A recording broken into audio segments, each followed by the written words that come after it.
আমাদের দৈনন্দিন জীবনে চলতে ফিরতে যখন একঘেয়েমি চলে আসে, তখনই একঘেয়েমি দূর করার জন্য আমাদের ফ্রেন্ডরাই যথেষ্ট। তো হ্যালো এভরিওয়ান, আসসালামু আলাইকুম and welcome back to my mini blog.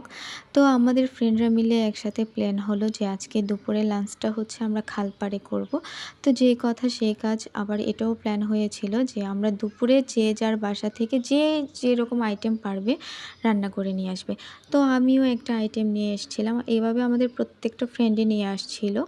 তারপরে হচ্ছে আমাদের বসার জায়গা হচ্ছিল না। তারপরে এক ফ্রেন্ড গিয়ে কলাপাতা কেটে নিয়ে আসলো। কলাপাতা, পেপার যে যেভাবে পেরেছে আমরা সবাই সেইভাবে বসে পড়েছিলাম। তারপরে হচ্ছে আমাদের খাওয়া-দাওয়া শুরু হওয়ার কথা ছিল যে ২টা থেকে ৩টার মধ্যে। কিন্তু আমরা তখন খেয়েছিলাম হচ্ছে বিকাল ৪:৩০ বেজে গিয়েছিল। এর মাঝখানে বৃষ্টি হয়েছিল খুব। তারপরে এখানে আমার এক ফ্রেন্ডের বাসা থেকে সালাদ বানিয়ে আনার কথা বলা হয়েছিল। কিন্তু সে বেচারা পারে নাই। সেজন্য রাস্তা থেকে কিনে নিয়ে আসছে। এখন আমার এক ফ্রেন্ড সেগুলা কেটে দিচ্ছিল। কেটে সালাদ রেডি করছিল।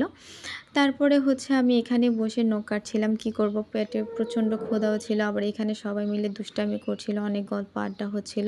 ভীষণ ভালো লাগছিল। মানে ফ্রেন্ডরা হয় না একসাথে বসে অনেক গল্প করে। তারপর হচ্ছে এ ওকে রোস্ট করা। মানে এই ব্যাপারগুলা না আসলে যদি বুড়ো হয়ে যায়, এই ব্যাপারগুলো অনেক বেশি মিস করব।